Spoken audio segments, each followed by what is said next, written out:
போன ஜூலையில் அதானி இங்கே சென்னை வரார். ஒரு தனி விமானத்தில் வரார்.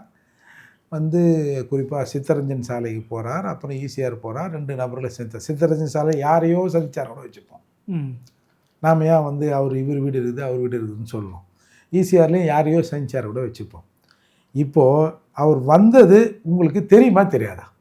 நான் உங்களையே மீட் பண்ணலன்னு கூட வச்சுப்போங்க. சித்தரஞ்சன் சாலை பக்கமாக அந்த முனையில் ஒரு டீ கடையில் பஜ்ஜி நல்லா இருக்குன்னு கூட அந்த ஆள் வந்து சாப்பிட்டு போனான்னு கூட சொல்லுங்கள். ஆனால் ஒரு அதானி சித்தரஞ்சன் சாலைக்கு வந்து பஜ்ஜி சாப்பிட்டார் அப்படிங்கிறது உங்களுக்கு தெரியுமா? இல்லை நீலாங்கல்ல வந்து இல்லை ஈசிஆரில் பானிபூரியை வந்து ஒருத்தன் போடுறான், அது டெல்லியில் போடுற மாதிரி இருக்குது, வந்து சாப்பிட்டு போனார்னா அது சொல்லுங்கள். அப்போது ஏன்னா அவர் வந்து பாதுகாப்புக்கு வளையத்துக்குள்ளே இருக்கிற நபர்.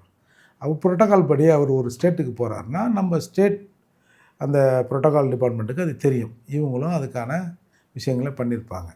அப்போ சரி அது கூட ஸ்டேட் புரோட்டோகாலே ஏமாற்றிட்டு அதானி வந்தார், வந்து பானிபூரி சாப்பிட்டாரு அப்படியாவது சொல்லணும். ஏதாவது ஒன்று சொல்லணும்ல. ஒரு முதல்வர் எதிர்க்கட்சி தலைவராக இருந்தால் கூட தெரியாதுன்னு சொல்லலாம். ஒரு முதல்வர் சொல்லணும். ஆனால் நேரடியாக நீங்கள் வந்து அவர் கூட வந்து தொழில் தொடர்பு வைத்து கொண்டு இருக்கிறீர்கள் அப்படிலாம் இன்றைக்கி பல பேர் பேசுகிறாங்க. அப்போ நீங்கள் ஒன்றும் வெரி சிம்பிள். 2023, 24 இல்லை 22 நாங்கள் வந்து அந்த சோலார் எனர்ஜி கார்பரேஷன் கூட ஒப்பந்தம் போடலை.